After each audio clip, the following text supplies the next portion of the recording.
আসসালামু আলাইকুম ওয়া রাহমাতুল্লাহি ওয়া বারাকাতুহু। প্রশ্ন করেছিলেন, আমার পরিধানের কাপড়ের মধ্যে যদি মৌজি লাগে, অর্থাৎ কোনো ধরনের সেক্সুয়াল কথাবার্তা বলার সময় পিচ্ছিল এক ধরনের পদার্থ বের হয়, এটা যদি কাপড়ের মধ্যে লাগে তো সেক্ষেত্রে আপনার নামাজ ভেঙে যাবে কিনা, নাকি ওই জায়গাটা ধুবো, না উজু ভেঙে যাবে, গোসল করব, কি করব?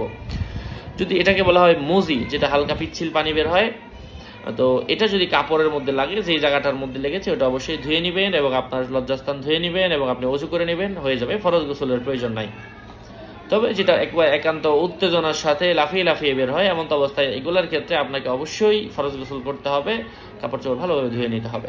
আল্লাহ পাক বোঝার তৌফিক দান করেন। আরও আপডেট পেতে সাথেই থাকবেন, সুস্থ থাকবেন, ভালো থাকবেন। যারা এখনও চ্যানেলটি সাবস্ক্রাইব করেননি, নিত্য নতুন ছোট ছোট মশালাগুলো জানতে লম্বা লম্বা মশালাগুলো আমাদের চ্যানেলে দেওয়া আছে, আমাদের সাথে থাকবেন। ইনশাল্লাহ আপনি একটা পাক্কা মুমিন হয়ে যাবেন যদি এইগুলো দেখেন, এবং আপনি উপকৃত হবেন, মানুষকে উপকৃত করতে পারবেন এবং সাধারণ ইসলামিক নলেজগুলো আপনার মাইন্ডের মধ্যে চলে আসবে।